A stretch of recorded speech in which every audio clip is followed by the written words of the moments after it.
Há pouco falava do trauma da licenciatura, foi sobretudo uma lição de humildade. Foi bom aluno sem grande esforço, que isso acho que é um problema também. Como eu costumo dizer, nós em ensino superior quase o que fazemos mais é ensinar as pessoas a aprender. Tu começaste a perceber como é que se geria tempo, como é que se geria prioridades, e eu acho que isto é uma das maiores dificuldades das pessoas que hoje em dia trabalham remote. Primeiro, manter a concentração no objetivo final. Eu sou também diretor de curso dentro desse chapéu de professor, então tenho um pouco essa responsabilidade. Eu não gosto de sentir que hoje aconselho, não é? Acho que tenho autoridade para isso, mas muitas vezes pedem conselhos, a verdade é essa. E eu vou dando alguns conselhos com base também no que foi a minha experiência, que vale o qual, não é? O meu percurso. Muitas vezes o que lhes digo é que Se nos estás a ouvir agora, bem-vindo a mais uma Fórmula do Sucesso podcast. Aqui nós falamos com pessoas de excelência que nos trazem visões diferentes sobre como é que se pode realmente atingir o sucesso. E como é natural, já temos alguma lista vasta de convidados de excelência e hoje temos mais um que já viram no título, mas o Bruno vai nos introduzir então o nosso convidado. Hoje temos connosco o David Carneiro. O David é de formação base em Engenharia Informática e doutorado na mesma área. O David é docente universitário, investigador na área de Inteligência Artificial e Ciência de Dados, com mais de 150 artigos publicados, e é cofundador da AnyBrain, uma startup tecnológica que revolucionou os anti-cheats dos jogos online com IA. David, obrigado por estares aqui connosco e diz-me como vestir as camisas de investigador, empresário e professor faz parte da tua forma do sucesso. Em primeiro lugar, obrigado pelo convite e por poder fazer parte da lista de nomes que vocês já têm aí no passado. Um, Ora bem, as camisolas, eu para já tenho que dizer que há uma camisola que eu não he visto tanto, que é a camisola de empresário, por isso dessa se calhar não posso falar tanto, mas da camisola de professor e de investigador, visto-as com muito gosto. E eu nem sei, pelo menos em Portugal, ia dizer, nem sei se são duas camisolas diferentes, não é? Porque na maioria dos casos, pá, no geral, sobretudo no sistema público, é quase obrigatório para ser investigador ser professor e também é suposto, sendo professor universitário, fazer-se investigação. Por isso acabam por estar as duas relacionadas. Agora, ainda assim, eu diria, são coisas diferentes que fazemos. Eu olho muito para elas em comum, até porque muito do que eu faço enquanto investigador é também ser professor, no sentido em que oriento bastantes alunos, muitos deles, ou a grande maioria, alunos que vêm do Politécnico, onde eu dou aulas, porque eu vou-os captando também, não é? Também é do meu interesse ir identificando os melhores e los tentando interessar pela investigação. E enquanto professor também vou trazendo a investigação que faço, porque parte desse trabalho é de os tentar captar também dos mais interessantes, não é? Passa muito também por irmos trazendo os projetos de investigação que temos, os desafios que vamos enfrentando, se calhar para que as aulas também não sejam tão aborrecidas, né? Para eles irem percebendo o que andamos a fazer, porque muitas vezes eles não sabem o que é investigação, não é? Têm um pouco aquela ideia, mas muitas vezes não se sabe concretamente o que é que se está a fazer, em que desafios, com que empresas e, sobretudo, esses projetos que vamos tendo mais aplicados, mais práticos, eu e acho que os meus colegas no geral também vamos nos tentando fazer, às vezes mesmo a organização de alguns workshops, algumas iniciativas assim que eles consigam perceber de forma mais concreta o que é que se vai fazendo, para que também se possam ir interessando, porque depois a ideia também é o interesse deles, ou seja, o interessá-los por estes projetos de investigação é também um pouco motivá-los, nomeadamente a seguir no mínimo para um mestrado, porque muitas vezes muitos deles hoje em dia querem ficar só pela licenciatura, pela questão da pressa de irem trabalhar. E eu vejo muito a questão do mestrado e de conseguirem ter bolsas mesmo em projetos de investigação como uma oportunidade, muitas vezes digo-lhes, né, de fazerem um 2 em 1, em que estão já a fazer. Estão já a fazer algum trabalho, não é? Eu não diria que é trabalho no sentido é que é uma bolsa, mas estão integradas numa equipa, estão a desenvolver competências e estão a aprender, e têm a possibilidade de continuar a estudar enquanto o fazem. Por Eu isso acho eu acho que que sobretudo, sim, sim. Não, ia dizer, sobretudo essas duas camisolas eu acho que estão muito, muito relacionadas nesse sentido. Pronto, acho que há uma relação bastante próxima, o que facilita um pouco também vestir as duas, não é? tu tocaste aí num ponto muito interessante que é a questão de motivar e trazer a ideia, ou seja, Uhum. trazeres ideias que trazes da investigação para dar aulas, de seres também um professor enquanto os teus alunos e os teus orientantes de investigação. Eu acho que isto hoje em dia acaba por ser um desafio e é interessante estás a dizer isto porque, como referimos na introdução, és alguém de uma área tecnológica emergente, ou seja, trabalhas aqui com aquelas buzzwords que nós ouvimos falar hoje em dia, IA, ciência de dados, todas essas componentes, e é realmente necessário, ou fazendo aqui parte da fórmula de sucesso, conseguir motivar as pessoas a fazerem este caminho. E a questão que eu te faço no segundo ponto, tu referiste que as pessoas vão com a velocidade de fazer a licenciatura para irem trabalhar, mas há aqui componentes que hoje em dia, e também quero que comentes isso, que é nós vamos dormir, como eu costumo dizer, e no outro dia há um algoritmo novo, há uma nova framework, há uma nova biblioteca, temos que estar constantemente atualizados. E tu achas que questão de irmos para a licenciatura para ir trabalhar rapidamente pode ou não ser também algo que já é imposto nos últimos 10 ou 15 anos, ou seja, já era algo que, não, eu quero ir trabalhar, mas ainda faço uma licenciatura e vou, mas a necessidade de termos ferramentas que adquirimos no mestrado, ou quem sabe um dia no doutoramento, que te possam ser úteis para conseguir acompanhar este scale rápido da tecnologia, porque nos últimos anos não era assim, ou seja, nós não íamos dormir e no dia seguinte havia uma biblioteca nova. Claro que estou aqui a romantizar a coisa, mas Sim, é sim. também para as pessoas perceberem. E se achas que podemos sofrer novamente um shift de paradigma, daqui a um tempo estarmos a investir, a ganhar capacidades? Como eu costumo dizer, nós em ensino superior quase o que fazemos mais é ensinar as pessoas a aprender, ou seja, a aprender de forma rápida. Eu acho que é isso que é o Já cerne estás a da dar a questão. resposta. E se achas que vamos sofrer um paradigma, um shift de paradigma nesse sentido? Sim, então já estás a dar a resposta porque eu ia pegar exatamente nisso, não é? Eu cada vez, quando vou falando com a minha malta, entre aspas, não é? Os alunos e sobretudo aqueles que orientam, que sabes, têm assim uma relação mais próxima. Eu sou também diretor de curso, né? Dentro desse chapéu de professor, então tenho um pouco essa responsabilidade também de. Pá, eu não gosto de sentir que eu já aconselho, não é? Acho que tenho autoridade para isso, mas muitas vezes eles pedem conselhos, a verdade é essa, não é? E eu vou dando alguns conselhos com base também no que foi a minha experiência, que vale o qual, não é? E o meu percurso. Agora, uma das questões importantes é essa. Muitas vezes o que lhes digo é que o que eles aprendem de mais importante não é necessariamente o que eu lhes estou ali a transmitir em termos de matéria, é mais as competências que eles ganham pelo caminho para terem que aprender, terem que estudar, terem que lidar com os desafios todos que é quando se passa do secundário para a universidade, sobretudo aquele primeiro ano, que eu acho que pode ser bastante traumático. Para mim foi traumático, pronto, no bom sentido, eventualmente. Mas sim, há aí muita coisa que muda e a malta aí tem que dar um salto. E tudo o que se aprende aí por trás, não é? O saber estudar, o saber gerir o tempo, tanta outra coisa, o saber lidar com as dificuldades, com as contrariedades. Para mim, eu acho que isso muitas vezes eu não vou dizer muito mais importante, mas pronto, é mais importante do que as competências técnicas até que eles aprendem. Porque muitas vezes eles, sei lá, as competências técnicas, se calhar o pessoal às vezes na licenciatura não está muito para aí virado, pá, e é sempre as desculpas do costume, não é? Porque tem muitas cadeiras, tem muita coisa. Pá, se aprenderem o resto que está por trás, eu acho que isso é o mais importante, porque depois é o que lhes vai permitir, pá, se eles aprenderem a aprender, não é? Se souberem estudar por eles, se souberem lidar com isso, eles vão de saber lidar depois com o que vier a seguir, não é? E as competências técnicas, eles muitas vezes, eu vejo também quando os apanho enquanto bolseiros, eles muitas vezes vão para lá muito preocupados que não têm as competências. Pá, eu digo-lhes logo, não, não tens, eu sei que não tens, és um aluno muitas vezes de licenciatura que está a terminar, pá, mas tens outras que me interessam, não é? Que é, pá, és uma pessoa responsável, sabes estudar por ti, sabes aprender, sabes partir pedras, és autónomo, esse tipo de coisas, não é? Eu acho que isso é o que se aprende mais.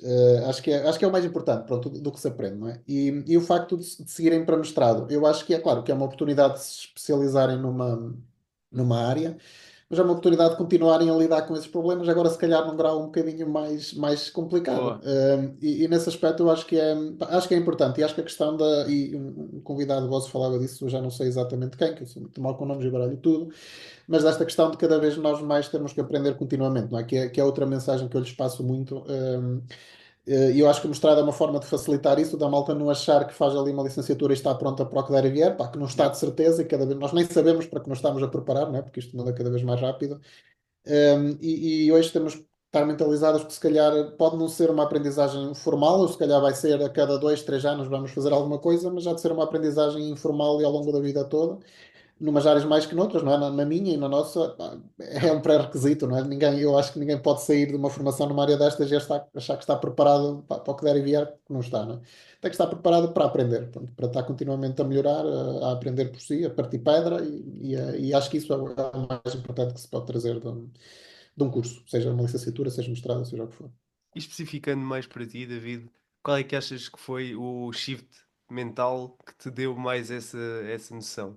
Ou seja, qual é que achas que foi aquela parte do teu percurso onde tu sentiste realmente que, ok, agora já percebi que tendo trocado isto, consigo realmente atingir aquilo que eu quero atingir? Porque tu vais numa licenciatura, fizeste um percurso normal, como é óbvio, vais numa licenciatura em que tens a consciência de um aluno normal de licenciatura, depois evoluís para o mestrado e depois evoluís para um doutoramento e para uma área de investigação.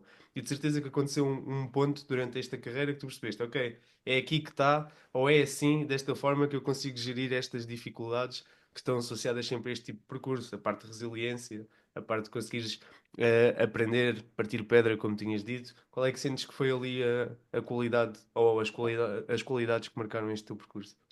Eu acho que isso continua a acontecer também e espero que continue a acontecer ao longo do processo, não é? É um Agora, bom sinal. sim, sim, não, e acho que estarmos preparados para isso e mentalizados para isso acho que é importante, não é? Porque senão chegamos, pá, poderia estar aqui a achar que já aprendi tudo, pá, e nem de longe nem de perto, não é? Porque ou uma pessoa, ou bem que estagnamos e aí não há mais desafios e está tudo feito, acho que não é bom. Eu pessoalmente gosto, pronto, gosto de ir mexendo e gosto de sentir esses desafios para não sentir que estou parado. Agora, eu acho que houve vários pontos. Eu há pouco falava do trauma, entre aspas, da licenciatura. Pá, aí foi, para mim foi sobretudo, foi sobretudo uma lição de humildade aquele primeiro ano, porque eu vinha do secundário com a mania sempre fui bom aluno, pronto, vinha mal habituado. E sempre fui bom aluno sem grande esforço, que isso acho que é um problema também. Opa, porque não sei, era um aluno atento, sempre fui ajuizadinho, nunca precisei de estudar muito. Pá, estudei mais no secundário, depois pela questão dos exames, para garantir que tinha boa média, mas eu achava que sabia estudar, não sabia. Uma das coisas que eu aprendi foi, e não sei se eu aprendi logo no primeiro ano da licenciatura, no primeiro ano eu acho que percebi que alguma coisa não estava a correr bem, pronto, que tinha que melhorar. Eu acho que não consegui logo melhorar aí, porque aí estava muito a correr atrás do prejuízo, no sentido em que pronto, era a fazer os mínimos olímpicos e tal, e ia-me Uhum. safando. Mas, sobretudo, ao longo da licenciatura, eu acho que foi essa capacidade de, para já lidar com as coisas que correm mal, que eu não estava habituado, e correr mal, pá, lá está, nunca reprovei. Agora, eu lembro-me da primeira negativa que tirei na universidade, como ficou marcada, que me custou muito, porque eu não sabia o que era isso, não é?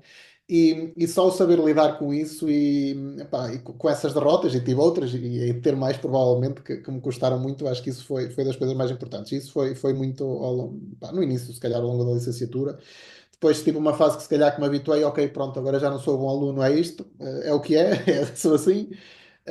Depois no mestrado a coisa melhorou bastante outra vez, porque a licenciatura, pá, houve ali vários fatores. Uma das coisas que eu senti foi sentir-me bastante desiludido, porque eu vinha do secundário e achava que uma licenciatura de informática vai ser só informática. Eu tive o azar, eu, na altura, quando entrei na licenciatura era LESI, era uma licenciatura há 5 anos, mas apanhei o processo de Bolonha a meio. Então eu fiz os primeiros 3 anos dos 5 da licenciatura, eu acho que foi o pior ano em que podia ter entrado, porque fiz aqueles 3 anos do tronco comum de engenharia. Eu tive lá montes de coisas que não me diziam nada, nem a mim, nem a muitos dos meus colegas, né? E as cadeiras de informática a sério estavam no quarto e quinto ano que eu não as fiz. E no final deram uma equivalência ao plano de 3 anos, mas eu não fiz esses 3, né? Fiz os primeiros Ok, 3 dos 5. E eu, pá, já agora, o meu plano de vida era sempre ir trabalhar para uma empresa, não era nem fazer mestrado, nem fazer Ok, doutoramento, nem nada ok, isso é disso. interessante. Foi acontecendo. Agora, na altura, o que é que foi? A tal questão, eu cheguei ao fim dos 3 anos, não me sentia minimamente preparado para ir para uma empresa e já estava a planear fazer 5 anos e já, pronto, vou fazer mestrado. E aí o que correu bem nesse processo foi quando eu troquei para mestrado. Na altura, nós podíamos, agora não sei exatamente como é que está, eu acho que está parecido, mas com menos escolha. Mas na altura nós tínhamos uma escolha brutal de unidades curriculares que podíamos combinar o que quiséssemos. Acho que eles chamavam perfis, acho que era 4 que podíamos escolher. Foi da altura que eu comecei a ouvir falar em inteligência artificial, e eu escolhi todas as que estavam relacionadas com isso porque me pareceu na altura uma boa área. Não sabia o que era, né? Sabia o que era se calhar a ficção científica e pouco mais, e interessava nessa parte, não sabia no que me estava a meter. Mas aí eu voltei a ser um bom aluno, no sentido em que aí, e voltamos já à questão da motivação, que falávamos já há pouco, aí eu estava outra vez altamente motivado, que na licenciatura não estive, porque eu na licenciatura, pá, estava a fazer por fazer, porque a maioria daquelas cadeiras não me diziam nada, para mim aquilo, algumas até eram informática e eu não sabia, e dava-me jeito depois para a parte da IA mais tarde, mas pronto, a forma como me foi apresentado aquilo não era motivante. No mestrado, sim, aí voltei a dedicar-me a fundo, como nunca me tinha dedicado. Aí se calhar apanhei essas competências de, vou dizer, trabalhar muito e duro e tentar trabalhar bem. E depois foi aí que também comecei a entrar na investigação. Portanto, a questão de. Tive uma bolsa de mestrado na altura. Cheguei ao fim do mestrado também, uma vez mais, a ideia era por mandar para uma empresa, ir trabalhar, porque já estava farto de gamar os meus pais, e na altura o orientador de mestrado é que, pronto, achou que eu tinha jeito para a investigação, já tínhamos uma ou duas publicações, tinha trabalhado bem, acho que fiz boa figura, que é algo que também gosto de fazer nas coisas que me meto. E na altura o acordo foi candidatar-me à bolsa da FCT, pronto, e se tiver bolsa faço o doutoramento, se não tiver vou à minha vida. Pá, por acaso tive, pronto, e foi os 4 anos para doutoramento e aí também aí acabei por ganhar um conjunto de competências também acho bastante diferentes, aí já não houve traumas no sentido em que foi algo bem mais controlado e tranquilo, foi ao longo de 4 anos, mas fui aprendendo mais o que é esta questão da investigação, que é um trabalho que eu não fazia ideia que fosse. Para mim é um trabalho criativo, não é? De criatividade. Muitas vezes acho que pode não parecer, pá, estamos ali em frente ao computador e não estamos a fazer desenhos, não estamos a produzir arte, mas não deixa de ser criativo. E eu gosto bastante disso, não é? E de poder ter ideias, de as poder explorar, de poder ter algum espaço para testar, pá, e algumas correm bem, outras mal, e saber lidar com isso. Acho que tive que aprender muito a lidar com não ter objetivos bem claros, que para mim foi um problema. Metade do meu doutoramento, eu acho que andei ali bastante perdido. Não em termos do que estava a fazer de investigação, porque aí tinha mais ou menos uma linha, mas a questão de gerir o tempo, de não ter deadlines para amanhã, de ser tudo assim muito vago, de ter Ok. que ser eu a impor o meu horário, o meu ritmo, a autorregular-me, que é algo que eu agora faço muito bem. Agora eu posso estar uma semana inteira a trabalhar em casa, pá, não me dá preguiça, não tenho aquelas quebras de não sei o que fazer, porque também tenho sempre muita coisa. Mas na altura tive fases de eu andar, mesmo em termos pessoais, pá, bastante mal, porque andava, sentia-me assim sempre muito perdido e de não ver grande valor no que estava a fazer. Pronto, eu acho que ao longo do processo foram sendo desafios sempre diferentes, pá, e acho que aproveito tudo o que fui trazendo daí. E por isso é que digo, acho que agora, pá, imagino que daqui para a frente, não sei o que é, mas já há de continuar, há de continuar a haver Boa. situações dessas que não de deixar ficar cá mais coisas, né, que vamos acumulando e que vamos É, melhorando. é muito bom teres partilhado isto, porque identifico-me com quase toda essa parte do percurso e inclusive esta última parte que tu referenciaste da passagem do mestrado para o doutoramento, as competências que ele te traz, às vezes indiretas, mas que são mais importantes do que aquilo Uhum. que nós pensamos, porque tens de trabalhar muito sozinho, és tu Sim, que impões, mas não deixas de ser avaliado, ou seja, não é só impor o teu claro. ritmo, Sim, sim. impões o teu ritmo, mas vais ser avaliado por alguém, e isso tem que de alguma forma corresponder a essas expectativas. Mas complementando a minha primeira pergunta, e o Ruben fez uma pergunta brutal, tu tocaste agora aqui alguns pontos incrementais que acho que abrem margem à pergunta que eu te vou colocar, que é, se nós vimos e olharmos para alguns unicórnios nossos agora, empresas, ou seja, dando um shift agora para empresas, Uhum. muitos dos fundadores passaram pela academia e são doutorados. Ou seja, eu gostava de ouvir a tua opinião neste ponto. Ou seja, posso citar aqui alguns: Diogo Mónica da Anchorage, o Virgílio da Sword Health, o pessoal da Fidzai também. Um, Se achas que este enquadramento ou estas skills ganhas na academia, porque podias dizer assim: olha, estas pessoas perderam 3 mais 2 mais 4 pelo menos na academia e já chegaram tarde à indústria, ou já chegaram tarde aqui ao mercado, mas chegam e fazem um unicórnio. Se ouvir aqui a tua opinião sobre isso, porquê? Ok, ganharam skills aqui na academia que se calhar deram jeito também na parte mais de mercado. Sim, eu não acho que é de todo o tempo perdido, e é uma das perguntas a que eu mais, uma das, não sei se perguntas, mas pronto, é as questões que os alunos me vão fazendo quando chegam à fase final da licenciatura, e muitas vezes à fase final do mestrado. Pá, se devem. Eu digo-lhes sempre, eu acho que devem, na minha opinião, não é? Eu acho que não se perde tempo nenhum desde que se dediquem, não é? Não é também estar a fazer Claro. mestrado ou um doutoramento só porque sim. Mas acho que sim, porque vão ganhando competências diferentes. Sobretudo, pá, se tem a possibilidade de o fazer com uma bolsa, porque uma coisa eu não aconselho ninguém a fazer um doutoramento, pá, se tiverem que pagar as propinas cá em Portugal, pá, porque é caro, não sei, aí não sei, sinceramente, não sei se compensa, a menos, claro, se tiverem condições para o fazer, pá, claro que sim, mas é caro e eu não acho que o doutoramento em si, pelo doutoramento, seja assim tão valorizado quanto isso em Portugal. Por isso eu não sei se é um bom investimento, no sentido puramente objetivo, não é? Do que Claro, pagas e o que claro. vais ter de retorno. Agora, pela experiência, pelo processo, eu acho que sim. Como digo, desde que o leves a sério que te dediques, eu acho que sim, porque tens. Pá, é difícil tu teres, imagino eu, outra oportunidade para desenvolver esse tipo de competências, porque ninguém, sobretudo, como digo, tendo uma bolsa, ninguém te vai pagar para andares ali 3 ou 4 anos a ter o teu espaço, a divagar, a ver se dá, se não dá, a experimentar, não é? Com alguma calma, claro que há alguma pressão, eu estou a falar disto, parece uma coisa muito tranquila, mas pronto, se o quiseres fazer bem, sair dali Claro. bem, é bastante competitivo, não é? Tu, sobretudo, conseguires a bolsa, pode ser difícil. A questão da publicação, pá, publicar com qualidade e quantidade também pode ser difícil. Claro. E aí, pronto, acho que há uma série de competências que ganhas que é difícil tu consegui-las ganhar se não for assim, pronto, a menos que tenhas. Não sei, alguma herança que te permita andar aí 3 ou 4 anos a explorar assim umas Ó, David, ideias. mas desculpa-me interromper-te Um, só para sim, sim. ir aqui a outro ponto que eu acho que pode ser interessante aqui, que é perceber, eu referi esta questão porque tu vês muitas destas empresas hoje em dia a publicar bastantes artigos e muitas delas Uhum. a publicar mais artigos científicos que algumas academias. Ou seja, esta questão eles aprenderam a fazer, tal e qual como tu estás a referenciar. Isto é necessário porque depois são revistos por pessoas que não têm nada a ver com as empresas e isto faz. Estamos a falar, neste caso, de unicórnios totalmente tecnológicos e faz com que haja aqui uma necessidade quase de publicação de artigos, a meu ver, e era aí que eu queria ouvir a tua vertente também, que é, achas que isso vem quase substituir as patentes? Porque a patente agora demora 7 anos, entretanto acabou a tecnologia e já passou o tempo de fazer a patente, ou 3 anos. Sim, porque patentear software ou tecnologia não é assim tão fácil, Tal né? e qual, e talvez seja por aí ouvir também a tua experiência e desculpa ter-te a tu por lado, mas acho que Claro, posso enviesar aqui o raciocínio, mas quero ouvir não, essa eu parte. atropelei à vontade que eu tenho a tendência a divagar e a perder-me um pouco. Não, força. Quando não tenho um PowerPoint à frente. Não, sim, eu acho que é importante. A questão da patente, nós na empresa tivemos uma patente aceita agora há meia dúzia de meses e foi um processo longuíssimo, como estavam a falar. Eu não sei, pá, nem sei quantos anos, mas à vontade, de 4 5 anos foi. Pois.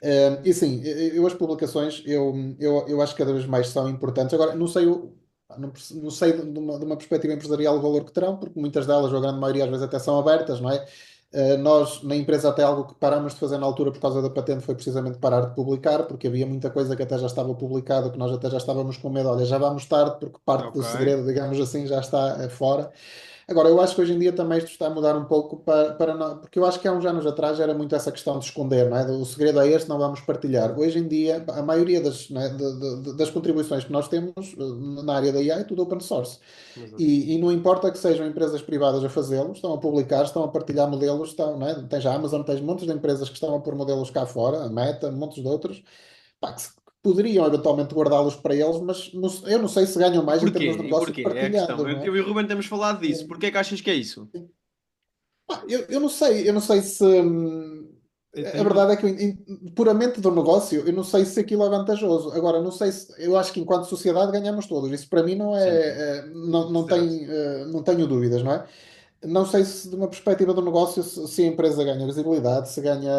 Eu acho que cada vez mais também há as questões da transparência, não é? Que hoje começamos a dar valor, mas sinceramente não sei responder porque é que uma empresa, o que é que leva uma empresa a fazer isso, não é? Gastar muito dinheiro privado, chegar a um resultado que se calhar é brutal e a disponibilizá-lo a toda a gente, Será incluindo que não aos pode ser? competidores, não é? Isto é a minha visão e não sei, por acaso ainda não discutimos isso, mas será que não pode ser pelas contribuições open source alavancarem muito mais do que a estrutura da empresa?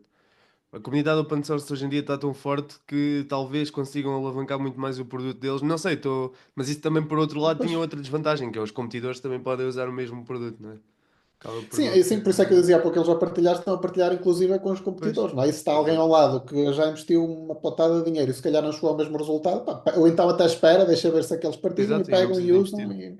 Mas se calhar porque Sinceramente, percebem talvez que o valor do negócio deles não seja a tecnologia em si, mas o problema que resolvem com aquela tecnologia. Não sei, estou. eu acho que pelo menos eu estou mais por dentro, apesar de não me considerar por dentro, mas pronto, estou mais por dentro da área da IA. E outra coisa que eu também noto muito hoje é que anda toda a gente a fazer o mesmo, não é? E eu acho que isso também é uma razão para partilhar. Pá, está toda a gente a desenvolver modelos de linguagens, não há grande diferença hoje em dia, não é?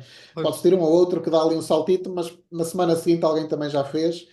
E se está mais ou menos toda a gente a fazer o mesmo, pá, eu acho que ninguém ganha em estar a fechar porque pá, está toda a gente mais ou menos ao mesmo nível, não é? pois exato. Eu não sei se isso também explica. Pronto, agora eu acho que há cada vez menos especialização das empresas todas. Tu, se fores ver os modelos, pá, pronto, uma semana é um que é melhor, na semana a seguir é outro, mas não foi de uma semana para outra que desenvolveram o trabalho, né? Já estavam a trabalhar naquilo. E eu acho que, eu não sei se isto vai continuar assim por muito mais tempo também, não é? Porque pá, a malta está a investir montes de dinheiro nisto e não há, eu não sei o Mas a questão é retorno que isso, não é um efetivamente poço sem Pois, fundo. tem. Porque imagina, de alguma forma, e é interessantíssimo aquilo que estamos a fazer aqui, mais numa questão quase já aqui a fazermos um diálogo entre os três, de discussão, porque alguma intenção tem que haver. Ou seja, porque as empresas respondem a investidores, que respondem ao Sim, sim, mercado, que claro. respondem à parte toda económica, e para haver e estamos a falar de investimentos que, para os Sim, conseguirmos quantificar, precisamos de vários zeros, né? São sim, investimentos sim, super avultados tanto na parte de sim, pagar os GPUs, como pagar todo o treino dos modelos, tudo, e depois claro. chega àquela bandeirinha, eu publiquei este e toma, está aqui free. Ou seja, eu gastei este batalhão de todo o dinheiro e tu tens aqui disponível. E não há um só que está a fazer, ou seja, como vocês estavam a dizer e bem, algum podia esperar, então vou utilizar o daquele e agora vou Sim, capitalizar. Algo tem que estar a ser capitalizável no futuro, e desculpem aqui se eu estou a ser alguém mais pessimista, não só a acreditar na boa postura de partilharmos isto e da Não, transparência, eu eu acho que também não é. acredito nisso, mas estamos a falar de estruturas que representam billions e que Sim, sim. têm que responder a investidores, ao board, a Claro. todas Claro, essas sim, coisas, sim. e estão a fazer, ou seja, o produto final deles é quase como se não tivesse valor tangível. Ele vai estar por trás de vários outros modelos, etc. Mas não deixa de ser aqui uma abordagem muito boa, porque ao discutirmos isto, vamos cair àquele ponto que tu disseste no início, que é nós nem sabemos para aquilo que nos estamos a preparar, porque as coisas mudam Sim, tão depressa e, se calhar, como nós não sabemos, muitas dessas empresas que vão na linha da frente, ou seja, é mesmo o topo do topo do R&D, ou seja, de termos aqui rapidamente produto. E há de haver uma estratégia, estaremos cá para ver qual é que é, mas não deixa de ser muito interessante para isso, porque se formos quantificar, acredito que seja Exato. mesmo, mesmo, mesmo, mesmo muito dinheiro que está sim. a ser utilizado para estes desenvolvimentos. Sim, e eu nem faço ideia como é que se toma decisões e como é que se planeia, não é? É Dois, três isso? anos a esse nível. E eu acho interessante nós se olharmos para trás para a questão dos modelos de linguagem estes últimos 10 anos. Eu fui uma área, eu nunca prestei grande atenção a essa área, porque pá, os modelos de linguagem, na altura, quando eu fui fazendo a licenciatura, não, a licenciatura não ligava a isso, mas mestrado e doutoramento não eram nada de especial. Então foi uma área Claro. que eu nunca achei pá, que fosse ter grande futuro, era tradução e pouco mais, pronto, não me interessa. E eu lembro-me quando saiu mesmo, eu fui acompanhando ao longe, pronto, o que foi sendo desenvolvido. Quando saiu, quando a OpenAI lançou o ChatGPT, eu vi aquilo, pá, eu nem fui criar conta, porque olha, mais uma treta destas e tal, não me interessa, eu não faço tradução. E depois tive um amigo meu que é informático e cuja opinião eu respeito, que estávamos cá em casa a jantar, até ele disse: Não, não, aquele está espetacular, eu já estou a usar aquilo para programar e tal. Pá, e foi aí que eu fui criar conta e aí comecei a ficar convencido, não é? Mas é interessante nós vermos que era aí que eu queria chegar, mesmo na altura, quando aquele artigo da arquitetura dos Transformers, aquilo continuava a ser para tradução. Pá, ninguém fazia O... ideia, mesmo Era quem aquele, desenvolveu era o aquele de Attention is All You 2017, Need. o Attention is All São You do Need. Unity, Sim, yeah. sim, sim. Yeah. Tu lês aquilo e aquilo continuava a ser para tradução. Ninguém fazia ideia É o que ia verdade. sair dali. E eu não faço ideia hoje também se essa, né, se a OpenAI e Microsoft e por aí fora, pá, se o pessoal faz alguma ideia para onde é que estão a ir. Eu não sei se estão só a, pá, como foi dos Transformers, É a ver navegar. no que é que dá. Sim, acredito que alguma, eu imagino quem trabalha, vou dizer, quem trabalha nisso a sério, tenha alguma sensibilidade, não é? Mas eu acho que é muito imprevisível. Mesmo, ultimamente tenho andado a ver a questão de quão rápido tem evoluído, em que sentido está a evoluir e a questão da complexidade versus preço, onde é que isso vai parar. Pá, é muito difícil fazer-se uma previsão e eu não sei como é que essa malta lida com isso. Pá, gostaria de estar em algumas reuniões dessas, que às vezes penso, só estar lá só a ver como é que, pá, o que é que o pessoal acha que vai acontecer Só e como é que se ouvir. preparam para isso. Isso era Só, sim, só incrível. para ouvir, Nós estamos porque sempre a dizer isso. é todo um outro nível, né? E eu não Só, faço ideia. só ficar lá a tirar algumas notinhas. Sim, sim, só para saber o que é. Mas trocando aqui um bocadinho a parte da temática da IA, que eu acho que isto é mesmo um tema que está super na ribalta e toda a gente fala disto agora porque é um hot topic, não é? E cada vez mais a evolução vai trazendo mais vantagens a quem usa e, como nós costumamos dizer na forma do sucesso, acaba por ser a alavanca dourada que nos vem potenciar em várias áreas. Mas tal como uma alavanca, isto é agnóstico ao lado onde potencia. Mas, David, nós queremos perceber como é que é a parte deste David investigador, como é que surgiu esta evolução e mais importante do que isso, como é que tu começaste a gerir? Tu ainda há bocado falaste de um ponto importante que eu vou agarrar agora, que é tu começaste a perceber como é que se geria tempo, como é que se geria prioridades, como é que conseguias definir o que é que tinhas que fazer, visto que era um espectro tão wide. E eu acho que isto é uma das maiores dificuldades das pessoas que hoje em dia trabalham remote. Primeiro, manter a concentração no objetivo final, porque tem, talvez, não digo muito mais distrações, mas são distrações diferentes. Há coisas para fazer em casa que podem ser feitas durante o horário do trabalho e pode ser flexível nesse sentido. Mas eu quero perceber que metodologias é que tu usaste para começares a ter uma gestão eficiente do teu tempo. Começaste a usar uma checklist, começaste a fazer uma agenda, como é que tu começaste a balancear aqui isto? Pá, e podes-me dizer que É não um usaste sorteio. rigorosamente nada, é um Pá, sorteio, está tudo bem. não, já me está a dar um riso porque comigo o que resulta é ter a agenda completamente ocupada. Eu tenho esse problema. Eu ainda hoje eu estou a falar desta questão de gestão de tempo e por aí fora. Pá, claro que fui apanhando algumas coisas. Eu tentei várias alternativas. Eu tive fases de maior desespero em que andava a ler sobre isso, né? Sobre pá, como, sei lá, criar a lista de tudo, como organizar o tempo durante o dia, aquelas questões de, sei lá, trabalhar 50 minutos para as 10 esse tipo de coisas. Fui testando várias coisas. Comigo, sinceramente, e a resposta pode desiludir, não é? Como eu dizia, mas comigo a única coisa que resulta é eu ter sempre muita coisa para fazer, porque eu se há coisa que sempre tive, pronto, é não querer falhar, é querer fazer bem as coisas, querer fazer a tempo. Uma das dificuldades no doutoramento era precisamente pá, não haver grandes deadlines, a coisa não estar muito bem definida, e tenho tempo para fazer isto, tirando, claro, de vez em quando há uma publicação para escrever até aquela data, ou quer que seja, mas no geral eu sentia que não havia ali grandes stresses e eu tive fases que foram complicadas por isso. Na altura, por exemplo, eu passava montes de tempo, vou dizer Facebook, que era a rede social que eu vi na altura, pá, porque aquilo era a distração porque eu precisava de me distrair, porque o que eu Yeah. estava a fazer não era suficiente para me manter interessado. Pá, às vezes tive fases muito aborrecidas do trabalho, não é? Então, claro, tens ali um Facebook, tens qualquer coisa, pá, alt tab e estás naquilo, e eu quando me apercebi na espiral em que eu estava a entrar, eu fechei a tab do Facebook, nunca abri mais. Agora às vezes abro porque parece um site de um restaurante, qualquer coisa, mas ainda não tenho barba lá no Facebook, por exemplo, nunca mais toquei naquilo. Quem diz isso diz montes de outras redes sociais. Isso para mim foi parte da solução. Foi cortar com as distrações. Eu tive que me obrigar. Claro. Oh, Mas depois eu senti que só consegui realmente resolver isso. Agora, pá, sei lá, não sei se dá, vou dizer, 4 ou 5 anos para cá que ando nesse ritmo de ter sempre montes de coisas.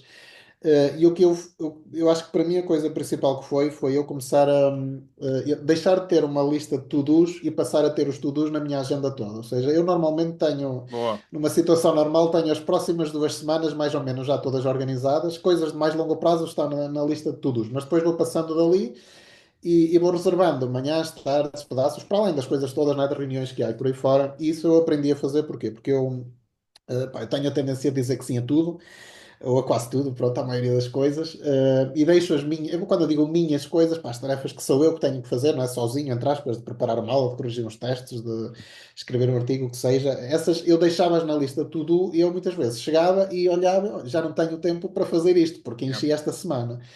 Eu, uma coisa que aprendi a fazer, pronto, um bocado em consequência disso, foi a cada tarefa que eu tenho que fazer. Se já tem uma deadline, eu vou olhar para a semana ou para a semana anterior a essa deadline e vou reservar aquele bloco que eu acho que preciso. E muitas vezes, pá, geralmente é isso. Pelo menos a semana seguinte já está sempre toda. Eu não digo cheia, digo organizada, não é? Já estão os Uhum. bloquinhos todos porque já sei o que vou fazer e muitas vezes é a semana e meia, duas. E isso ajuda-me bastante porque É eu muito assim, eu fixe. olho para ali, está sempre tudo cheio e eu sinto aquela pressão, ok, hoje tenho que fazer isto e amanhã aquilo, pá, e não me deixo relaxar, pronto, porque eu Yeah. se não tiver isso, eu sou aquela pessoa que se queixa porque anda sempre a correr para um lado e para o outro e faz as coisas à pressa e não faz tão bem quanto gostaria. Mas eu tenho a noção que se não fosse isso, pá, era pior. Não Se eu não tivesse fazias. essa pressão e esse sentimento de estar sempre com muita coisa e com a agenda cheia, eu não ia render tanto, ia andar aí aborrecido, ia andar aí a bater mal como já andei em algumas fases. Por isso, para mim, pronto, eu acho que o principal foi isso, foi eu começar-me a meter em muita coisa e ter que me obrigar a dar à perna para dar resposta, para não falhar. E sobretudo essa questão de organizar a agenda, pronto, que pode parecer algo básico, mas que demorei a chegar lá. Mas comigo, pronto, é o que Não, resulta. e é uma interação muito fixe porque acho que nunca tínhamos discutido esta diretamente, ou seja, já discutimos a agenda aqui, já trouxeram ideias de tudo listas e tu colocares mesmo tudo na agenda é engraçado, ou seja, e metes que por títulos ou já sabes que aquele slot é para alguma coisa. Imagina que é Sim, para, eu para a escrita de um ponho. artigo, metes lá mesmo escrever artigo Sim, tal. sim, sim, sim. Ok. Tudo, pá, às vezes nem que seja pensar, se eu preciso imaginem, vou ter uma reunião e eu antes preciso de preparar a reunião, de Boa, pensar em alguma boa. coisa, pá, pensar nisto, pensar naquilo, e às vezes aproveito a descrição e ponho algumas notas para saber o que é, porque às vezes estou a pôr Claro. isto, pá, daqui a 2 ou 3 semanas, não é? Mas faço isso, tem sempre alguma descrição, depois tenho 3 agendas diferentes que são não é das 3 camisolas, por acaso, é a agenda do professor, entre aspas, de investigação e a agenda pessoal, que também tenho que pôr lá, porque senão é a que fica Claro. sempre, pronto, em último plano. Isso também Sacrificada. aprendi a começar a pôr lá, sim, sim. Coisas mais pessoais, nem que seja pá, ir andar de bicicleta à meio do dia que tenho que me obrigar muitas vezes, ou esse tipo de coisas, porque senão só vejo trabalho, não é? E acabo por encher os blocos todos, lá está, e depois outras coisas ficam para trás. Boa. E pronto, vocês se olharem para a minha agenda é bastante descritiva, e às vezes tem lá coisas até assim meio pessoais, mas pá, é a forma como isto funciona, e pronto, e como, Mas é no meu isso, encontraste a caso, tua forma. Eu acho que isso, de tudo o que tu sim, disseste, e extra quem nos ouve poder tirar aqui mais um método que possa testar ou adaptar para pegar em parte da tua ideia e meter parte da ideia deles, eu acho que sim, uma coisa muito importante que tu passas aqui é percebeste como é que funcionas, já aceitaste que é assim que funcionas, então potencias da melhor forma para o teu tipo de funcionamento. E acho que isso é sim, o maior ensinamento que podem tirar daqui. E remato com uma pergunta agora que vai de encontro a tudo isto e também à tua questão da agenda, que é como é que tu te mantens atualizado? Porque nós já tocámos aqui em diversos pontos, falámos várias vezes em tecnologia.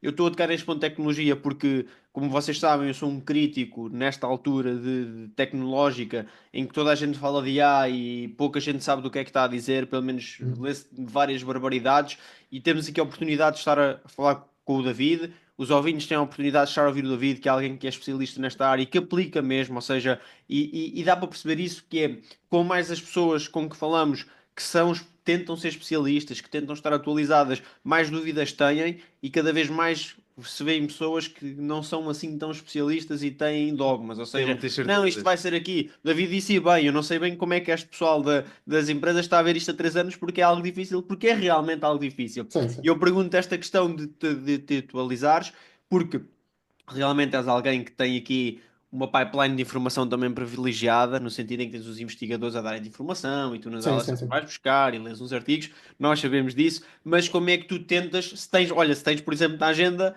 tempo para te atualizares, se lês papers, qual é que é as tuas maiores fontes de atualização? Sim, essa eu já tentei várias vezes, de pôr tempo na agenda para me atualizar. Eu já tive fase em que porque eu tenho noção se é tempo que não, ou seja, tu não estás a produzir nada naquele momento em que estás a ler, mas tu estás a trabalhar no longo prazo, não é? Eu tenho noção disso. Agora, eu já tentei várias vezes, normalmente no início do ano letivo eu volto-me a convencer, não, este ano é que eu vou conseguir ter no mínimo uma manhã, uma tarde por semana, já tive fase de pensar que ia conseguir ter um dia em que é para ler e escrever e pôr as ideias no sítio. Pá, depois desisto sempre Vai. porque nunca dá. Isso é uma falha minha que eu tenho noção. Pá, pronto, há sempre coisas mais urgentes. E é outra, uma vez mais, é parte da consequência de eu dizer que sim a muita coisa, depois o tempo não dá para tudo, e estou sempre numa otimização muito local e é para dar resposta a isto hoje e aquelas coisas que são mais de longo prazo vão ficando. Agora, o que é que comigo tem resultado, e sobretudo este último ano e tal, eu antes a pesquisa de informação era muito ativa, ou seja, eu quero ler sobre isto, eu ia pesquisar, eu leio, tenho uma assinatura do Medium, que é para mim, eu acho que é, tirando os artigos científicos, mas aquela leitura do dia a dia é a principal fonte de informação e muitas Boa. vezes depois de lá vou parar aos artigos também. Agora, o que é que surpreendentemente tem resultado muito comigo é o Google News. Pá, leio bastantes notícias e Uhum. depois, claro, o que tu abres ou o que não abres, o algoritmo vai ajustando. Eu hoje em dia, eu raramente, ou seja, as coisas que eu aprendo hoje em dia que me vou atualizando, raramente são porque eu fui pesquisar, foi porque me aparecem no Google News, porque na verdade o meu Google News, pá, se fores ao meu feed, eu diria metade daquilo é notícias do género política, atualidade por aí fora. O resto são coisas de ciência e tecnologia da minha área. Pá, Fizeste um bom coisas. reinforcement learning aí ao algoritmo. Sim, eu acho que foi isso. Pá. E hoje tu não tens noção, ou vocês não têm noção da quantidade de coisas que me chegam e estão pá, muito relacionadas com um ou outro projeto de investigação em que pá, a forma como me organizo já agora é, muitas vezes quando me aparece o título, não tenho tempo para ler, porque muitas vezes é de manhã, estou só a dar uma vista de olhos nas notícias, ver o que aconteceu, então eu encaminho para o meu mail, e depois fica no meu mail às vezes montes de tempo. E depois às vezes tiro algum tempo de vez em quando para ler, para organizar, pá, o Notion, para organizar uma base de conhecimento que temos também no INESC. E aí leio, mas isto uma vez mais também vai parecer mal da minha parte, mas a maior parte, vocês, eu acho que foste tu, Bruno, agora que estavas a dizer de ter investigadores, eu estava aqui a tirar notas e fiz uma setinha para cima, no sentido em que o conhecimento, eu vou dizer bem de baixo para cima, entre aspas, no sentido em que a maior parte das vezes o que eu faço é, eu tenho pá, uma série que não são poucos de bolseiros, investigadores que são bolseiros, que estão comigo, desde licenciatura, mestrado, doutoramento, e eu faço muito esse trabalho de distribuir conhecimento, mas não é distribuir conhecimento no sentido em que, olha, eu aprendi isto e agora vou-te ensinar. Não, é, olha, está aqui isto que me parece muito interessante para o que tu estás a fazer, ou para o que vais fazer, ou para este projeto, ou o que seja. Lê e depois diz-me alguma coisa. E Yeah. depois falamos sobre isso. Isso pronto, é Aprender de algo do forma qual inteligente. pá, não Delegar a sei se é. aprendizagem. Não, acho isso muito mal da minha parte. Eu muitas vezes Não, eu digo isto mas não é, enquanto se fores a orientador, ver, não eu é. acho que é. Eu, enquanto orientador, às vezes sinto mal porque devia ser o contrário, não é? Agora, pá, a verdade é que eu não consigo, hoje em dia, não consigo acompanhar tudo. Há coisas que eu noto que, se são coisas mais de fundo, que eu acho que isto é fundamental, ou seja, é um conceito que é de base para os próximos anos que eu preciso mesmo de perceber. Aí sim eu leio e a seguir vou pesquisar mais alguma coisa. Agora, há muitas coisas que às vezes são técnicas que são, eu diria, são demasiado específicas ou demasiado, pá, não quero dizer baixo nível, mas são muito específicas. Mas se calhar há um aluno que está a trabalhar especificamente naquilo ou algo do género, e aí isso eu passo. Depois, outra coisa que eu me obrigo a fazer, e aí é onde eu me atualizo sobretudo, é quando eu tenho propostas de projeto para submeter, quando eu tenho. Quando há alunos que estão a submeter bolsas, quando eu, obrigam-me também muitas vezes a fazer revisões de artigos científicos em conferências, porque aí eu sei que isso aí, eu olho para isso como trabalho, ou seja, enquanto que ler, às vezes sinto que Ok. estou só a passar o tempo, entre aspas, e às Yeah. vezes sinto que podia estar a fazer coisas mais, entre aspas, importantes.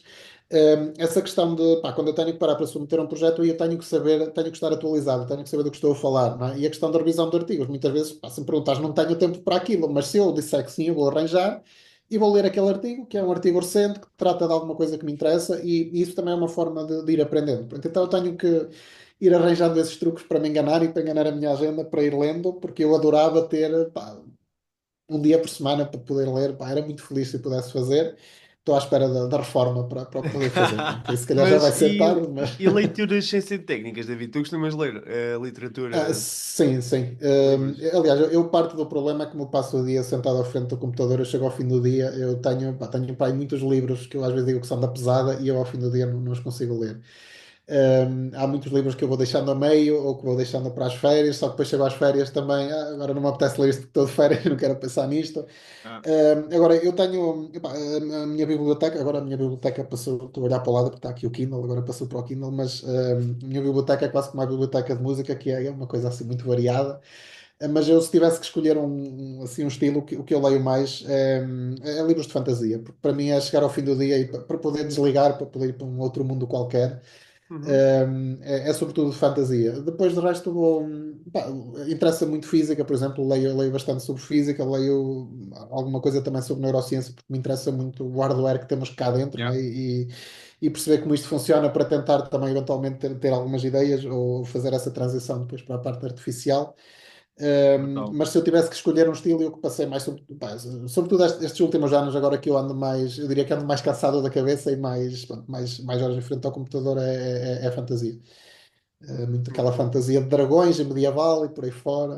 Boa. Não, mas isso é É por interessante. aí. Extra essa parte que acho que é um bom equilíbrio. Tu partilhaste também aqui no sentido de, ou seja, tu tens toda esta parte tecnológica, esta velocidade, esta parte técnica que também falaste, ler física, a parte mais de neurociência, que para mim o que me saltou aí foi algo que tu disseste muito interessante, é perceber como é que isto funciona até para depois aplicar. E acho que é muito o que se anda a fazer hoje em dia, é tentar fazer isso mesmo e como, utilizando a tua expressão, perceber como é que isto funciona aqui, nós também ganhamos muitas ferramentas que podem ser Sim, úteis sim. para lidar connosco próprios, perceber onde, como é que nós somos mais produtivos, a questão de moldar a neuroplasticidade também, todas essas coisas acho que é transversal e nós somos todos aqui, os três da base de engenharia, cada vez mais vês pessoas pragmáticas ou educadas para o pragmatismo como nós e mais para as ciências exatas, explorarem essa vertente para quase tentar otimizar, diria eu, não só otimizar, mas quase tentar perceber como é que as coisas funcionam e acho isso muito interessante. Mas eu gostava de tocar aqui num ponto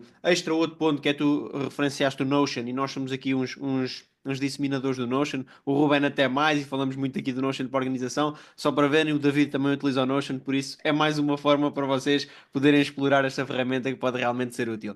Mas eu gostava de fazer agora aqui uma pergunta mais controversa, não muito controversa, mas nós referimos no início que tu fizeste ou fazes parte de uma estrutura, foste cofundador e fazes parte de uma estrutura tecnológica. É o sonho de muitas pessoas. Quem procurar pela empresa do David, a empresa do David já me estragou muitos jogos online nos quais eu jogava quando tinha tempo, porque ela faz parte dos anti-cheats. E depois também dizes aqui se era jogador ou não, mas é só fazendo aqui a brincadeira. Basicamente, o David tem aqui algo que pode exponenciar ou ter uma carreira tecnológica em ascensão que tens na mesma, mas mantens este gosto de ensinar, vê-se a forma como tu falas, o brilho nos teus olhos, neste contributo, neste ensinar, preparar, guiar, ajudar o investigador, perceber mais e como é que, se calhar para quem nos ouve as pessoas pensam assim, e desculpa a expressão, mas temos aqui este rapaz ou este gajo que tem aqui um potencial brutal para crescer na parte mais tecnológica e mantém este ritmo de investigação, este ritmo de ensino e perceber mesmo, ouvir aqui a tua opinião sincera sobre isso, porque acho que pode realmente, a quem nos ouve, trazer uma paz do que nós às vezes pensamos que é no outro lado que estão as coisas, ou que é ali, ou que é acolá, e às vezes se calhar é no combo como tu fazes com as três camisolas, ou às vezes até largar as outras e ter só uma, ouvir aqui a tua opinião sobre isso, David. Sim, assim, se tivesse que reduzir isso, agora vou dizer reduzir ao máximo, mas eu, sobretudo, pá, o que a mim me dá, vou dizer, o que me dá pique é sentir-me útil. Útil no sentido de sentir que estou a contribuir com alguma coisa para alguma coisa. A questão parte do problema durante o doutoramento que eu falava há pouco era isso, de sentir pá, que aquilo não tinha grande valor, que não ia contribuir para nada, em termos, não sei se em termos de sociedade, se o que seja. Um, a questão do ensino, sobretudo, eu acho que é o. E lá está, eu olho para o ensino e para a investigação, assim, de uma forma muito próxima às duas. Mas o que mais me motiva é essa questão de me sentir útil, e onde eu me sinto mais útil é na questão do ensino e Ok. mais até, se calhar, no ensino, mais até na questão da orientação dos alunos, porque aí eu continuo a olhar para isso como um ensino, sinto que eu Uhum. estou a ensinar a fazer algo, não é? Mas de uma forma muito personalizada e de uma forma que se calhar os consegue motivar, porque estão a fazer algo que eles também gostam, para além de eu gostar, estão num projeto que gostam, com um conjunto de pessoas que gostam. E a mim, sobretudo, o que mais me motiva é isso. Eu acho que pá, quando eu penso na vida, não é, para mim não é, pá, vou dizer, vai parecer depressivo, mas não tenho que ser feliz, eu tenho é que ser útil nesse sentido, percebes? Eu acho que Yep. se sentir que o que estou a fazer tem valor, vou dizer que sou importante, importante para as pessoas no sentido em que lhes aportei alguma coisa, pá, seja enquanto Brutal. professor, seja enquanto colega, ou que seja. Para mim está tudo bem, não é preciso mais, percebe? Não preciso andar aí todo feliz com a vida. Eu é muito. Não, pá, não sei se isto faz sentido, mas pronto, é assim que Não, funciona. faz e se calhar respondo tu a isto também. Eu falo disto muitas vezes com o Ruben.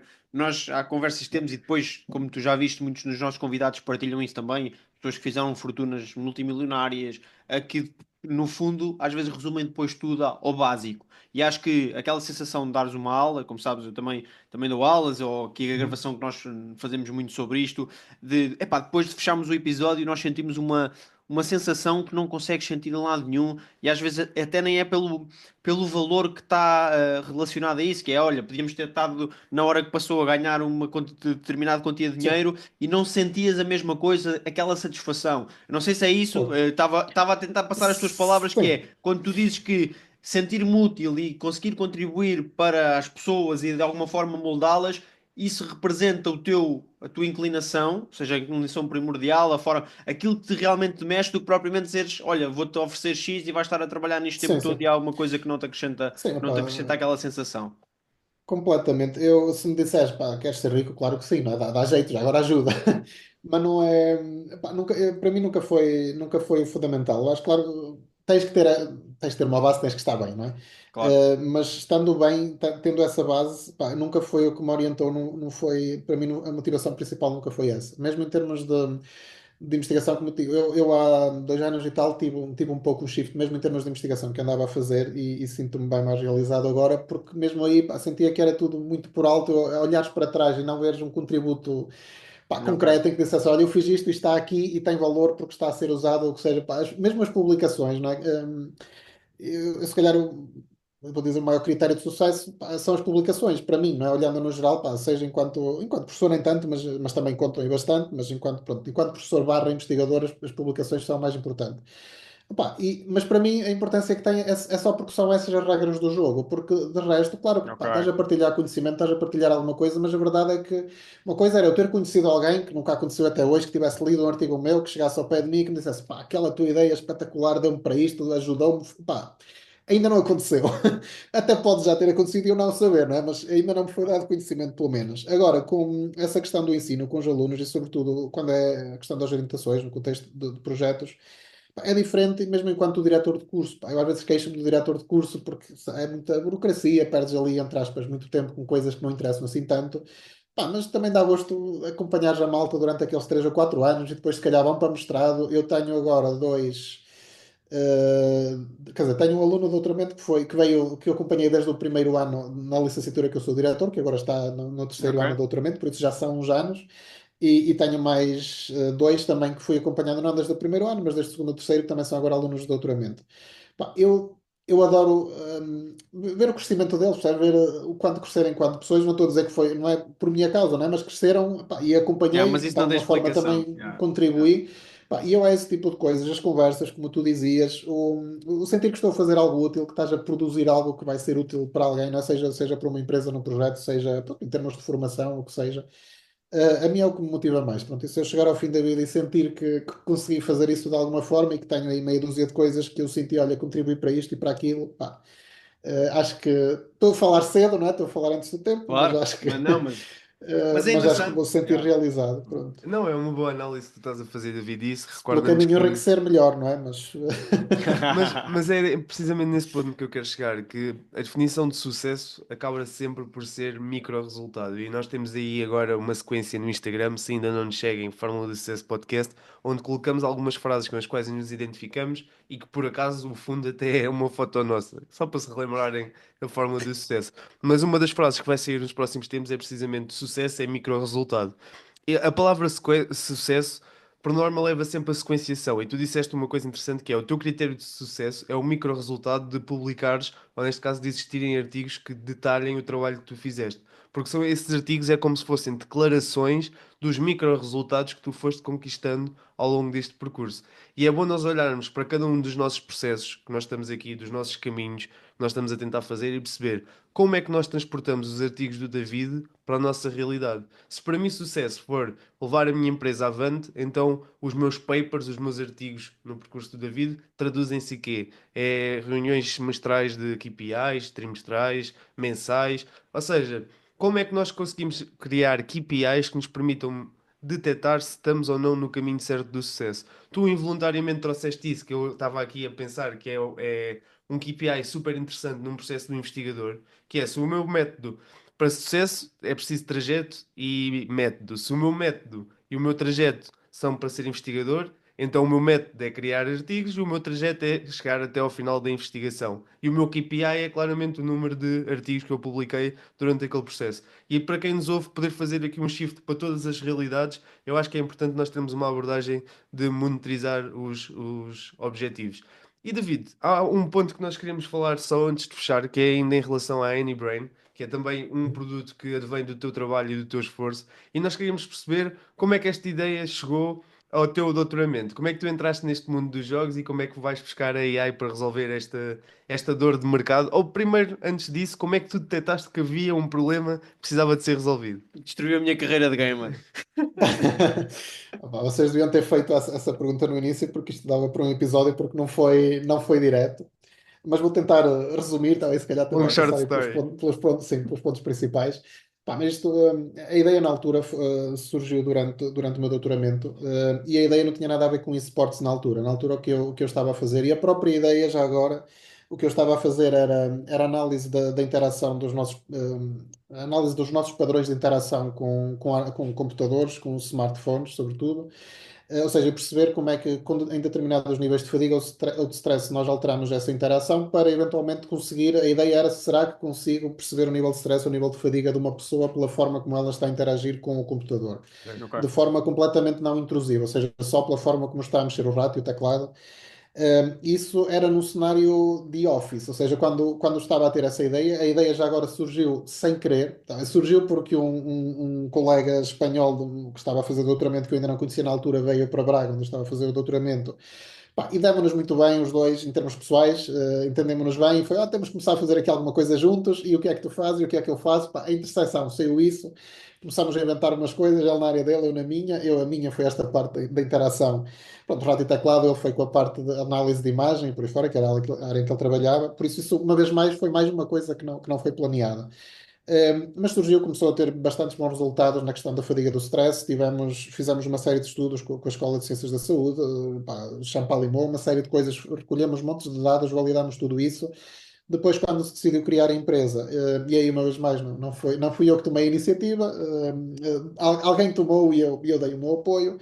Eu, a única coisa que contribuí, a principal coisa que contribuí foi a ideia na altura e o trabalho que já tinha feito durante o doutoramento. A empresa, quando a criámos, na verdade, era para o cenário de Office. A ideia que Ok. vendíamos era: olha, temos aqui esta ferramenta que nós, entretanto, já tínhamos desenvolvido, que o que faz é monitorizar. Imaginem, pá, o pessoal que está no call center, que é um trabalho aborrecido, e como esse há muitos outros, o que faz é monitorizar o pessoal que esteja aqui em frente ao computador e vai dizer não só quando estão mais ou menos cansados, mas também perceber os padrões de cada um. Porque eu, por exemplo, sou muito produtivo às 7 da manhã, eu às 7 da tarde já não faço nada de jeito. Há malta que começa a ser produtivo à 1, 2 da manhã, não é? E a ideia era tu poderes Ok. gerir a tua força de trabalho de forma mais personalizada. Pá, andamos vários anos às cabeçadas com isso, não é? A ideia não vendia, o pessoal era, pronto, é porreiro, mas não vou pagar por isso, porque a malta está aqui, tem que trabalhar, ponto. O que fez o shift depois para a parte dos esportes foi quando tivemos um fundo francês que era da área de esportes, que viu e que achou que aquilo era porreiro, mas era na área de esportes e para a detecção de fraude, que nós já tínhamos começado na área de esportes, Brutal. mas também para Mas foram eles análise que de vos performance. contactaram? Desculpa lá. Foram eles que vos Sim, sim, sim, contactaram? sim. Ok. Porque na altura nós já estávamos na área de esportes, mas continuava a ser análise de performance, ou seja, tu numa equipa dizeres qual é a malta que está, sei lá, melhor tempo de reação, quais são as melhores horas para jogar, esse tipo de coisas. E ele achou que aquilo tinha potencial para detecção de fraude. E aí é que mudou completamente e tivemos que parar com o que estávamos a fazer e criar só este produto Tá novo, que a fixe. base é a mesma, não? Ou seja, em termos científicos e técnicos já é exatamente a mesma coisa, mas pronto, depois transformar Quantos aquilo anos? Ainda a num travessia do deserto produto. até se afinar a ideia? Pá, o meu doutoramento eu terminei há 10 11 anos, por isso foi desde aí que se começou, mais ou menos, por isso Ok. há cerca de 10 anos. E, 10 e anos que depois a agora transição? há 2 3 Foram 10 anitos. Yeah, yeah. que houve essa mudança, pá, e 3 anos Ok. talvez, sim. Mas foram vários anos ainda de andar aí, como digo, às cabeçadas até que se acertou nisto e pá, Muito bom. nenhum de nós tinha pensado especificamente nessa área. E a verdade é que funciona bastante bem para a questão Sim, e vi que vocês já estão a trabalhar com nomes detecção de grandes, com o Valorant identidade. e Sim, com sim. jogos grandinhos. Brutal. Pá, sempre, mesmo foi o principal, eu diria, o principal contributo que saiu do meu doutoramento foi não só essa questão da detecção de fadiga, mas perceber que cada um de nós interage de forma diferente, quer esteja cansado, quer não, de Yeah. forma muito individual, ou seja, a forma como escrevemos, a forma como mexemos o rato é muito personalizada e chegas ao ponto de conseguir saber quem é a pessoa, de saber qual é a aplicação que aquela pessoa está a usar. Só pelos E Brutal. claro, sim, sim, só pela forma como estás a usar. Pronto. E ali, depois, quando estás a comparar o que são os padrões de uma pessoa com os padrões de um bot qualquer, que interage de forma diferente, embora esteja cada vez mais difícil, não é? Porque quem está do outro lado também vai complicando, mas sim, mas continua a funcionar bastante bem. Mesmo a questão de detecção de idade, por exemplo, também. Mostras mais uma vez que cada vez mais, cada vez que falamos sobre desenvolver empresas, nunca é a ideia principal, ou seja, a ideia principal com que se abre a empresa normalmente evolui sempre para uma área adjacente, mas que nem sequer está na visão dos fundadores daquela empresa. E isso E fascina-me. sim, ia dizer só um convidado vosso, não sei se foi o Tocha, há pouco tempo ele dizia, acho que era ele, não tenho a certeza, mas que falava dessa questão do pessoal estar aberto à mudança, não é? De Era não ele, ficar ali era. fechado na ideia principal. Eu acho que isso é importante porque pá, foi só a primeira ideia, não é? E podem David, até ter antes da reta desenvolvido alguma final, coisa. final, vou-te só Sim. perguntar o que é que anseias para o futuro? O que é que queres fazer, pessoal, profissionalmente, e que possas partilhar? O que é que já falámos do que é que fizeste, o que é que estás a fazer, dos teus valores, das tuas premissas, das tuas ideias, e agora o que é que está na cabeça do David nesta vida rápida, nesta área tecnológica emergente? O que é que tens aí para partilhar connosco? Pá, eu já disse há pouco, as minhas otimizações são todas muito, muito locais, muito a curto prazo. Eu nunca tive grandes planos para a vida também. Eu vou deixando andar e vou vendo o que acontece. Mas pá, nesta fase, o que me está a preocupar, entre aspas, o que estou à espera que aconteça é ter, pá, vou dizer, 2 ou 3 das propostas de projeto que tenho submetidas. Não sou eu, não é? Com colegas, que é um trabalho de equipa. Agora, porque estes últimos 2 anos foi um período de transição em termos de investigação e mais do que pá, estive envolvido em projetos, mas parte deles que eu nem sentia que eram meus. Mas foi uma fase também muito de me voltar a encontrar em termos de linha de investigação e do que queria fazer e de submeter projetos. Também houve esta mudança toda com os modelos de linguagem, houve aqui um shift grande que nos obrigou a todos, quem não estava alinhado, a alinhar. E foi uma fase de submissão de projetos que demora sempre muito tempo até sair o resultado e fui acumulando uns quantos. Estou à espera e por isso agora, isto é a resposta a um ano, não é? Para 2025, pá, estou à espera Claro. de 2 ou 3 desses pelo menos serem aprovados. No longo prazo, pá, É sinceramente, ver. eu É vou-te navegar. desiludir porque não, sim, não tenho grandes objetivos, Está eu tudo sou muito certo. de deixar andar e ver o que acontece e até agora tem corrido bem, por isso vou continuar assim, que assim pelo menos não falho com as minhas expectativas. Pronto. Tenho essa Entramos na reta vantagem. final do episódio, David, e vai ser um exercício difícil para mim neste episódio definir a tua fórmula do sucesso, porque isto tem aqui muitos termos que eu podia colocar nesta equação. Mas como eu gosto sempre de simplificar ao máximo, não só o meu trabalho, mas também fazer com que a fórmula do sucesso seja o mais objetiva possível, eu quero dizer, David, que a fórmula do sucesso que eu retiro de David Carneiro neste episódio é claramente a contribuição social, a contribuição para a sociedade que te traz até aqui a este patamar de sucesso. combinado com a parte da persistência. É o que eu identifico aqui no teu percurso. O teu percurso é longo, é um percurso que nós conhecemos os desafios. Eu, por estar a observar quase de fora, ou seja, terminei também o meu mestrado há pouco tempo, mas observo muito o percurso do Bruno no doutoramento desde que ele iniciou e também sei que há aqui um percurso de esforço e dedicação que tem que ser anexado a estas conquistas. E, portanto, a tua contribuição, a forma como tu te preocupas com as pessoas que te acompanham na tua jornada, claramente é um dos fatores exponenciais do teu sucesso, porque são essas pessoas que estão a fazer parte da tua rede, da tua knowledge database, que vão filtrar o conhecimento e que te vão trazer o conhecimento para te conseguir dar feed. E eu ainda há bocado estava a brincar com a parte do delegar o conhecimento, mas parece-me ser uma atividade muito inteligente porque todos ganham nesta rede. Ganha a pessoa Sim, que vai sim. investigar porque não tinha maneira de chegar àquele tema se não fosses tu a trazer, ganhas tu porque ele vai trazer uma informação filtrada que te vai poupar tempo de análise e ganha a vossa rede porque vocês alavancaram-se ainda com mais conhecimento que de forma isolada não iam conseguir ter.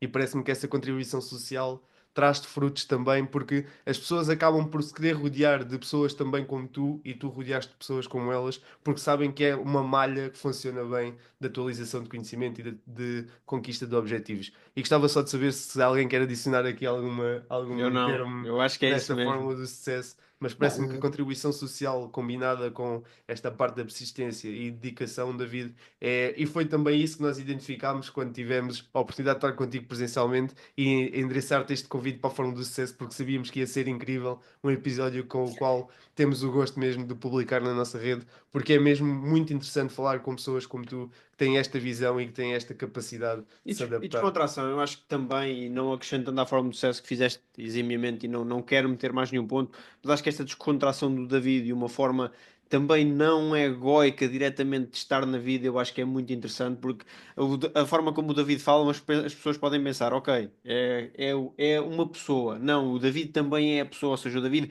já falámos do percurso dele, já podem, se tiverem paciência, vão ver os artigos do David, vão ver a parte que ele diz que gostava de matemática e de física e etc, até lá tudo. Ou seja, apanhamos, o David tem aqui várias competências que podem passar indiretas, mas não deixamos de estar a falar aqui numa pessoa que todos os dias, como tu disseste bem, com a persistência, consegue beber conhecimento, consegue aplicar, consegue passar aos outros, mas consegue estar aqui com uma descontração totalmente sem filtros, sem títulos, sem todas as coisas que ele podia estar aqui a fazer, porque sou professor Pronto. tal, porque sou investigador tal, porque tenho uma empresa tal. Não, é só o David que está aqui descontraídamente a falar connosco e não é por estar no episódio, é porque ele é assim no dia a dia. E acho que isso, esta à vontade, esta descontração também deve ser aqui dita que não é a fórmula de sucesso, mas sem dúvida que faz parte da fórmula de sucesso.